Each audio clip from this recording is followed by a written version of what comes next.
2013 წლის 20 აგვისტოს საკრებულოს სხდომაზე დეპუტატმა თენგიზ კაპანაძემ ფონიჭალა გუგუთ მარნეულის გზის მონაკვეთთან დაკავშირებულ საკითხზე ისაუბრა. მისი თქმით 2009 წლის მთავრობის მიერ მიღებული დადგენილების საფუძველზე კერძო მესაკუთრის უფლებები ირღვევა.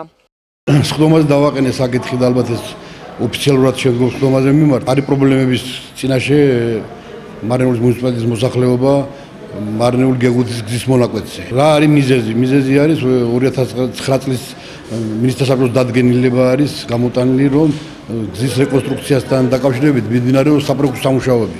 მაგრამ 4 წლის განმავლობაში ახლა რა საპროექტო სამუშაოები მუშავდება გასარკვევია ეს და ჩვენი მუნიციპალიტეტის კომპეტენციიდან გამომდინარე ალბათ წერილს მივწერავთ, რომ მოსახლეობის უფლებები იზღუდება, რომ მათ წლობით და თავის ნაკვეთებზე და საკუთრებაში ვერ ახორციელებენ სამშენებლო სამუშაოებს. კერძო სტრუქტურების უფლებები იზღუდება, რომ სამშენებლო მიწაზე ვერ ახორციელებენ ობიექტების მშენებლობას. აღნიშნულ საკითხთან დაკავშირებით არქიტექტურისა და მშენებლობის განყოფილებაში გააკეთეს კომენტარი. ისინი უშუალოდ გვესაუბრდნენ დადგენილების შინაარსის შესახებ.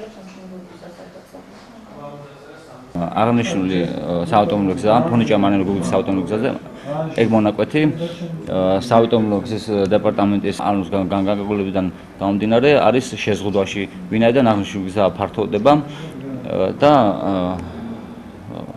თხოვნით არის ყველა მუნიციპალიტეტში, რომ მშენებლობის ნებართვა არ გავცეთ.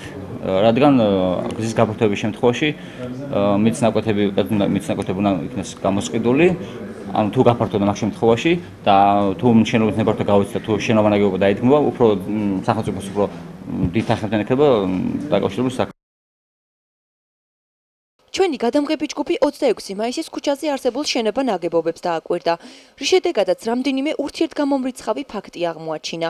კომერციული ფართი, სადაც დღეს კომპანია სმაილის ფილიალია განლაგებული, 2009 წლის შემდეგ არის აშენებული. შენობის მესაკუთრემ ჩვენთან საუბრისას ეს ფაქტი დაადასტურა.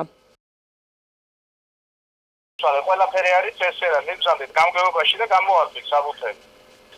აი, გამგეობის ნებართვით გაქვთ აშენებული. აბა როგორ შეიძლება ისე შეიძლება. როგორც სიუჟეტიდან ჩანს, დღევანდელი სმაილის ფილიალის შენობა 2009 წლის შემდეგ აშენდა. მაშინ საინტერესოა 2009 წლის სამინისტროს დადგენილება კონკრეტულად ვის რას უზღუდავს უფლებას.